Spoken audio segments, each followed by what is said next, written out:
ดบมีนุลปาอุเลนาวนะฮักขันนี่ลุงลมเตอินนึงกุดกันนิดไหลนะตุตันฮีทันซางฮิลริสอดอังไงตูโดตินตุนลุนเฮบรัวนักเลทันซางฮิลริสอดกันเลนนักคนหันหลังตระไลกุมสมศิลกุมนี่นักชิมมีพุนีอันไหนจังบรรทุกอินฮีทันซางฮิลริสอดที่ปิทองสุเจ้าดานี่อาคารดีลักอินอัมบุกิงดีจังเตียกันไทยอตุฮีอันตัวจอมาเลวสีชิมมีพุนีลานาลิมอันติม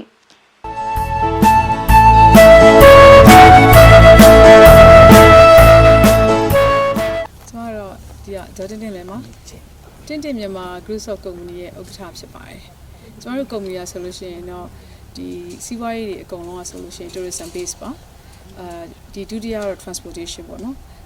။especially ကတော့river cruise တွေဒီမြေကြောင်းထဲမှာသွားတဲ့ luxury cruise တွေပါလုပ်တယ်။အခု hotel လုပ်ငန်းတွေပါလုပ်တယ်ပေါ့နော်။အခုလက်ရှိမှာတော့ရှမ်းပြည်နယ်ပြီးလို့ရှိရင်စကိုင်းတိုင်းမန္တလေးတိုင်းကျွန်းစုတွေနောက်ကော့တောင်အခြားနေရာတွေမှာဆိုလို့ရှိရင် hotel တွေဖွင့်လှစ်ထားတယ် hotel project တွေလည်းရှိတယ်ပေါ့နော်အခုဒီချင်းပြည်နယ်နဲ့ဒါပတ်သက်လို့ကတော့ကိုရိုင်းကဒီ hotel လုပ်ငန်းတွေအများကြီးကိုအမတို့မြန်မာနိုင်ငံအနှံ့ပြမှာလုပ်ထားတာပေါ့နော်အခုလက်ရှိမှာတော့ဒီလုပ်ငန်းကော်မတီရဲ့ကော်မတီဝင်ဖြစ်တယ်ပေါ့နော်ဒါနေပြည်တော်ရဲ့ဒုတိယဒီသမ္မတဦးဆောင်တဲ့ဘဟုကော်မတီရဲ့လက်အောက်လုပ်ငန်းကော်မတီဆိုပြီးတော့အမတို့ hotel ခီးဝင်ကြီးနဲ့အမတို့ official ဒီလုပ်ငန်းကော်မတီဝင်တွေနဲ့အမတို့ဒီခီးသွွားလုပ်ငန်းနဲ့ဒီပတ်သက်တဲ့ဖွံ့ဖြိုးတိုးတက်ရေးတွေအမတို့အားလုံးပုံစံလှုပ်ဆောင်နေတာပေါ့နော်ဒီအချိန်မှာအမတို့ကြီးလိုက်တဲ့အချိန်မှာချင်းပြည်နယ်အနေနဲ့tourism ဖွံ့ဖြိုးနိုင်တဲ့အလားအလာတွေအားဆိုအများကြီးရှိတယ်untouched area တွေလုံးဝမထိတွေ့ရသေးတဲ့virgin land လို့မျိုးပေါ့နော်အပြိုစင်နေရာမျိုးဒီနေရာမှာရှိတယ်ပြီးတော့ရိုးရာယဉ်ကျေးမှုတွေအားဆိုလို့ရှိရင်ထူးခြားပြီးတော့လူတွေအရန်စိတ်ဝင်စားစရာကောင်းတဲ့အများကြီးရှိတာပေါ့နော်ဒါပေမဲ့လူတွေအားလုံးရဲ့စိတ်အထင်မှာတော့ချင်းပြည်နယ်ကိုသွားမယ်ဆိုလို့ရှိရင်လမ်းမဆက်သွယ်ရေးအရန်ခက်ခဲတယ်သွားဖို့လာဖို့မလွယ်ကူဘူးတဲခိုဖို့လည်းအရန်ခက်ခဲတဲ့အတွက်ချင်းပြည်နယ်ကို skip လုပ်ကြတယ်ပေါ့နော်ချင်းပြည်တောင်ပိုင်းဘက်ကိုလုပ်ပြီးတော့အခုဒီဘက်ချမ်းဟာခါထန်တလန်ဒီဘက်ပိုင်းကိုတော့လူတွေအကုန်လုံးကပြီးခဲ့တဲ့နှစ်ကထိတိတ်ပြီးတော့ထူးခြားခြားခီးသွွားလုပ်ငန်းဒီ promotion တွေလုပ်လာတာတိတ်မတွေ့ရတဲ့အပြင်ကိုအမတို့ခီးသွွားမယ်ဆိုလို့ရှိရင်အခက်အခဲတွေအများကြီးကြုံရမယ်လို့ရထင်ကြတာပေါ့နော်အမတို့ဒီချိန်မှာအမတို့ဒီလုပ်ငန်းရှင်၄-၅ဦးပေါ့နော်နိုင်ငံတော်ကနေပြီးတော့ဒီချင်းပြည်နယ်ကိုဖိတ်ကြားပြီးတော့အမတို့ဒီ investment လုပ်ဖို့အတွက်ဖိတ်ခေါ်တယ်ပေါ့နော်အဲ့လိုဖိတ်ခေါ်ကြတဲ့အခါမှာအခြားလုပ်ငန်းရှင်တွေကလည်းဖလန်တို့မင်းတပ်တို့သူတို့ရွေးချယ်ကြတာပေါ့နော်အမကတော့ဒီဘက်ဟာခါချန်တလန်ဒေတာလေးကိုအမပို့ကြိုက်တယ်ဘာလို့လဲဆိုတော့ကိုရိုင်းကလည်းငယ်တုန်းကဂျာမနီမှာကြီးလာတယ်ကျောင်းတက်တယ်ဆွစ်ဇာလန်ဘက်တွေသွားတယ်ဆိုတော့ဒီဘက်ကဆွစ်ဇာလန်ဘက်က landscape လိုမျိုးပဲတောင်တန်းကြီးတွေစိမ်းဆိုတဲ့ထင်းယူပင်တွေအများကြီးရှိတယ်ဒီနေရာလေးဟာဆိုလို့ရှိရင်မြန်မာလူမျိုးတွေအတွက်နိုင်ငံခြားသွားစရာမလိုပဲနဲ့ပေါ့နော်အရန်ကိုထူးခြားပြီးလှပတဲ့နေရာတစ်ခုဖြစ်တယ်ဆိုတာမှသိရတယ်ပေါ့နော်အဲ့ကြတော့လူတွေအကုန်လုံးကတနေရာထဲမှာဝိုင်းပြီးတော့ဈေးကွက်ကိုဝိုင်းလူနေမယ်အစားဒါဘယ်သူမှဈေးကွက်မဖော်ဆောင်သေးတဲ့နေရာကနေပြီးတော့စပြီးတော့ကိုဒီပထမဦးဆုံးpioneer ဖြစ်ချင်တဲ့ဒီသဘောနဲ့အမဒီထန်တလန်ကိုအမရွေးချယ်လိုက်တာပေါ့နော်ထန်တလန်ကိုရွေးချယ်ခဲ့တဲ့အချိန်မှာအမကယုံကြည်ချက်ရှိတယ်ထန်တလန်ရဲ့အနားပတ်ဝန်းကျင်မှာရှိတဲ့ဟာခါဒီနားမှာရှိတဲ့ရွာတွေပေါ့နော်ဟာခါထန်တလန်တီခီဒီရှိသမျှရွာတွေအကုန်လုံးอ่ะဆိုလို့ရှိရင်သူရင်ကျေးမှုတွေသူရှိတယ်ဥပမာငါးဖမ်းတာကြောင်ငါးဖမ်းတာတို့နောက်ပြီးတော့ဒီမှာ trekking သွားမယ်ဆိုလို့ရှိရင်ရွာလေးတွေရှိတယ်စမ်းကြောင်းလေးတွေရှိတယ်နောက်ဒီချင်းပြည်တွေရဲ့သူ့ရဲ့ထူးခြားတဲ့နေလေးတွေသူတို့နေအိမ်တွေသူတို့ရဲ့ daily life တွေအဲ့ဒါတွေအားလုံးအမအခုစတိုက်ဖော်ထုတ်နေတာပေါ့နော်အဲ့ဒီအချိန်မှာအမဒီ hotel ရင်းနှီးမြှုပ်နှံမှုအပိုင်းမှာဒီ investment hotel တစ်ခုတည်း investment လုပ်လိုက်တာမဟုတ်ဘဲနဲ့အမအနေနဲ့ဒီ community ကိုပါကိုနဲ့ grow together ဖြစ်အောင်လို့ဆွဲခေါ်တယ်ဒါပထမဦးဆုံးအနေနဲ့ဒီ hotel ကိုအမတို့base ပေါ့နော်စပြီးတော့ foundation စချတဲ့အချိန်မှာအမတို့ဒီထန်တလန်နဲ့အနီးတစ်ဝိုက်ဒေသမှာရှိတဲ့လူငယ်တွေပေါ့အကုန်လုံးစိတ်ပါဝင်စားတဲ့လူငယ်တွေအမတို့ပညာအရေးချင်းရှိတဲ့လူဖြစ်စီမရှိတဲ့လူဖြစ်စီဒီအမတို့ ਨੇ သက်ဆိုင်တဲ့tourism ပတ်သက်တဲ့ hospitality ဘိုင်းမှာသင်တန်းတွေအမတို့ပေးတယ်ဒါအားလုံးပေါင်းလူပေါင်း130ကိုအမတို့ဒီ housekeeping သင်တန်း food and beverage ပြီးလို့ရှိရင် cooking class အမတို့အဲ့ဒါအများကြီးပဲသင်ပေး receptionist front office ပြီး accounting အဲ့ဒါတွေအားလုံးကိုအမတို့ဒီတလကြော်ပေါ့နော်အမတို့2လနီးပါးလောက်အမတို့သူတို့ကိုfree ပေါ့နော်အကုန်လုံးအခမဲ့သင်တန်းတွေပေးထားတယ်အခမဲ့သင်တန်းတွေပေးထားတဲ့အပြင်ကိုအမဒီမြို့မှာရှိတဲ့အမျိုးသမီးတွေပေါ့နော် job opportunity လုံးဝမရှိဘူးလေယာစိုက်ပျိုးအခက်ခဲရှိတယ်ကလေးတွေရှိတယ်အိမ်တောင်လည်းမရှိဘူး သူတို့အနေနဲ့စီးပွားရေးနဲ့ဒီပတ်သက်လို့0လုံးဝမျှော်လင့်ချက်မရှိတဲ့အမျိုးသမီးတွေကိုတော့အမအနေနဲ့ရက်ကန်းစဉ်အခု20လူတန်းထားတယ်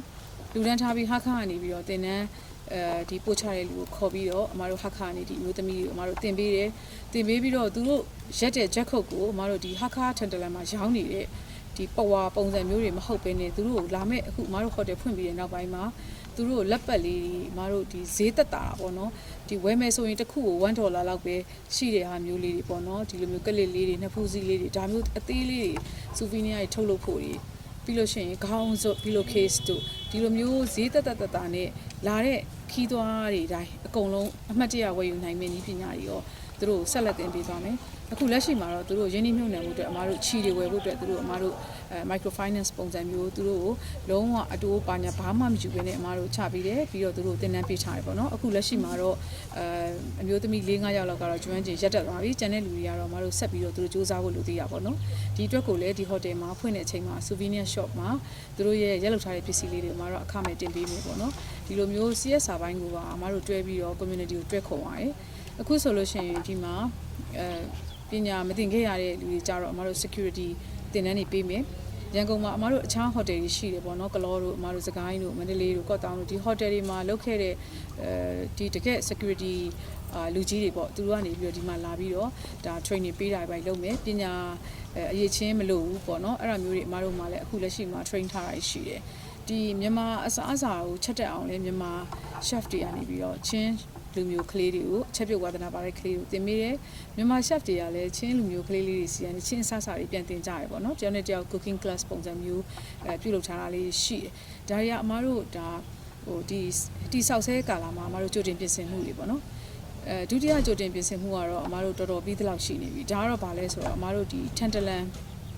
ကနေပြီးတော့ဖလန်ပေါ့နော်ဖလန်လေစိတ်ဖွင့်ပြီးသွားပြီဆိုလို့ရှိရင်ဖလန်ဟာခါရီထန်တလန်ဒီခီပြင်ဒီနာအတွိုက်ကလှပတဲ့ဒီလေမော်ချန်တွေရှိတဲ့ရွာတွေရေတခွန်တွေချီရီယန်လို့တောင်မျိုးတွေအဲ့ဘက်တွေကိုအမတို့သွားဖို့အတွက် program တွေကိုအမတို့create လုပ်ထားတယ်အမတို့ destination အသစ်တွေဖော်ထားတယ်ပေါ့နော်ဖော်ထားပြီးတော့ဒီနေရာတွေကိုသွားမဲ့မြန်မာစကားပြောတတ်တဲ့ချင်းလူငယ်တွေဆယ်တန်းအောင်ပြီးသွားပြီးအဝေးတင်တက်နေတဲ့ဘွဲရထားတဲ့လူငယ်တွေအကုန်လုံးအမတို့ဒါ guide service ပေါ့နော် trekking guide ပုံစံမျိုးလည်းဖြစ်မယ်တခါတရံကြာရင် biking ပေါ့စပိန်လည်းစီးမယ်ဒီလိုမျိုးပုံစံမျိုးနဲ့training တွေပေးဖို့အမတို့ပြုလုပ်ထားတယ်အခုလက်ရှိမှာလည်းအမတို့ ਨੇ ဒီနေမြေတွေရှာတဲ့အချိန်မှာအတူတူကလိုက်လာတဲ့ချင်းလူမျိုးလူငယ်တွေလည်းရှိနေတယ်ပေါ့နော်ဒီလူငယ်တွေကိုအမတို့ရန်ကုန်ကနေပြီးတော့ guide license ရှိထားတဲ့guide တွေနဲ့ national guide တွေနဲ့အမတို့တွဲပြီးတော့သူတို့ပူးပေါင်းလှုပ်ဆောင်မှုအစီအစဉ်ရှိတာပေါ့နော်ဒီမှာအမအနေနဲ့က investment တစ်ခုကိုဒီတိုင်း investment လုပ်လိုက်တဲ့ပုံစံမျိုးမဟုတ်ဘဲနဲ့ဒီ data ဒီပတ်ဝန်းကျင်မှာရှိတဲ့ data တွေအကုန်လုံးရဲ့ဒီလှပတဲ့ဒီ destination တွေကိုဖော်ထုတ်ပြီးတော့ဒီ destination တွေမှာတကယ်မှန်မှန်ကန်ကန် service ပေးနိုင်မဲ့လူသားအရင်းမြစ်တွေကိုလည်းအမတို့ဖော်ထုတ်ထားတာပေါ့နော်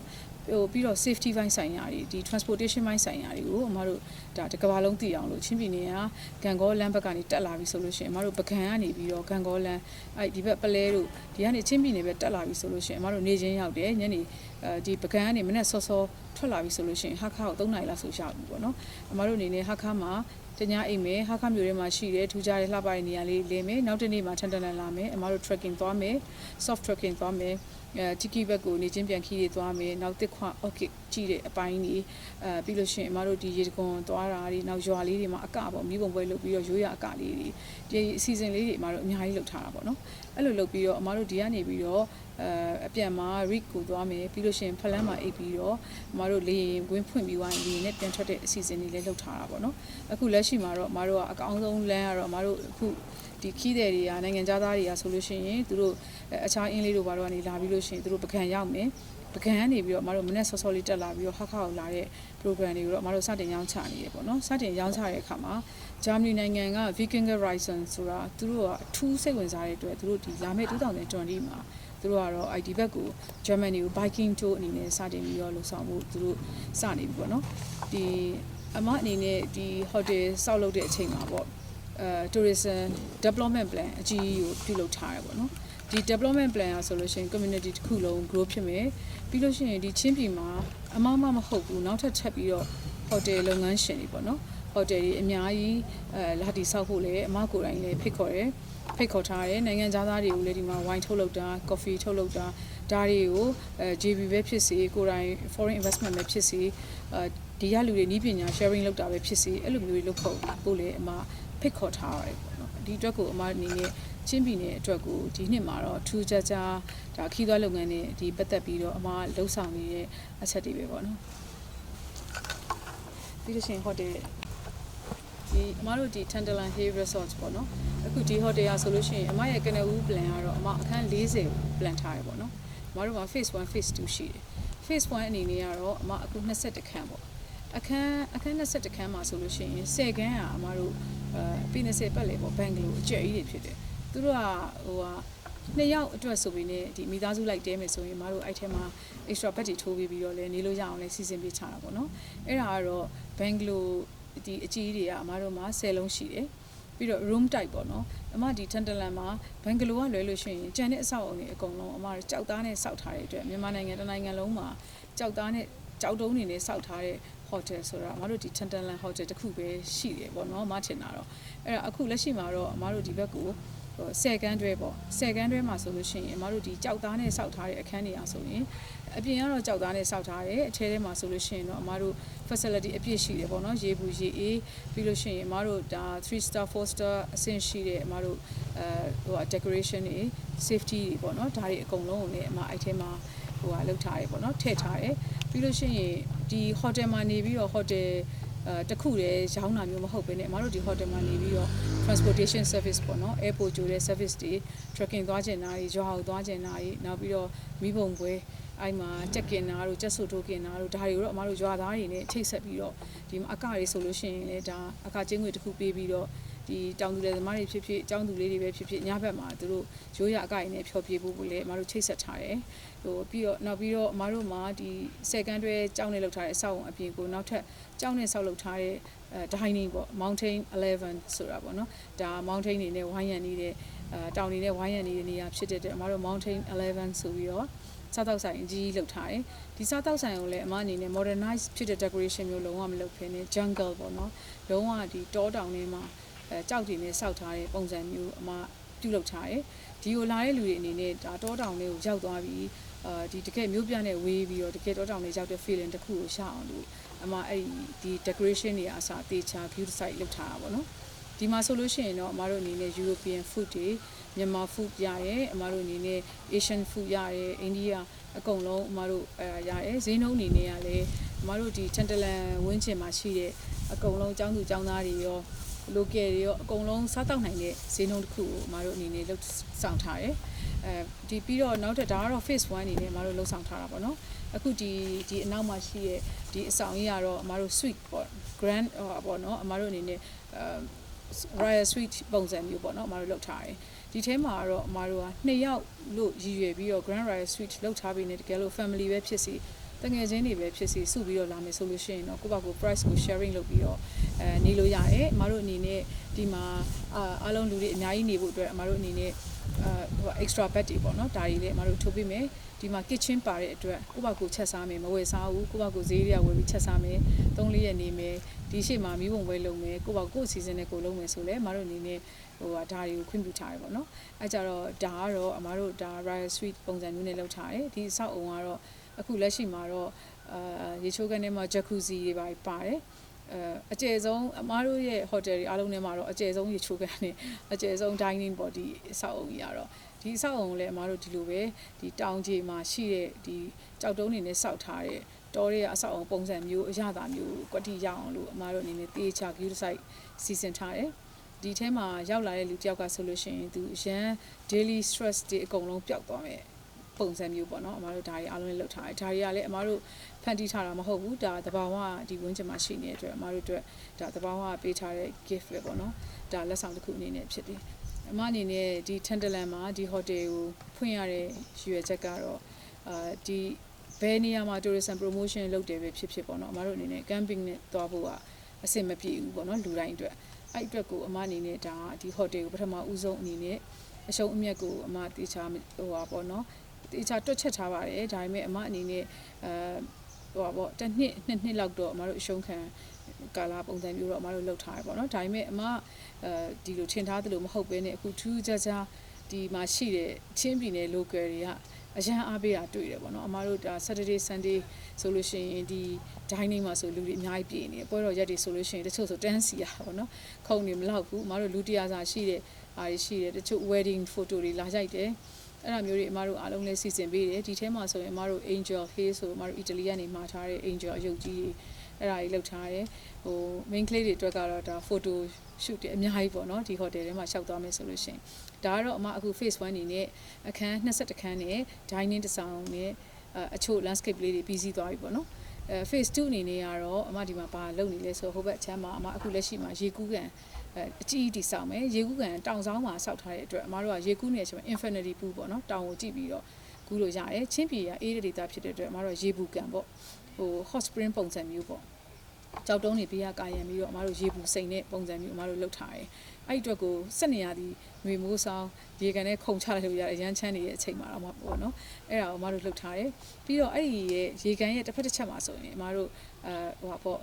ချွေးထုတ်တဲ့ဆောင်းပုံစံမျိုးအဲ့ဒါကိုလည်းအမတို့ဟိုဂျမ်နီဘက်မှာဆိုလို့ရှိရင်သူတို့ဟိုထင်းရှူးတွေနဲ့စောက်ထားတဲ့ဟိုအထဲထဲမှာအမတို့ဒီဟိုကကြောက်မီးသွေးနဲ့ပေါ့နော်ဆေးမြစ်တွေတစ်ဦးတစ်ဖူတွေထည့်ပြီးတော့ချွေးထွက်အောင်လို့ဒီပြုတ်လုပ်တဲ့ဟာမျိုးပေါ့အမတို့ဒီကျမ်းမာရေးအပန်းဖြေစခန်းတွေမှာလုပ်တဲ့ဆောင်းတာမျိုးအမတို့ထည့်သွင်းထားမှာပေါ့နော်ပြီးရင်ဆက်လက်ပြီးတော့လည်းအမတို့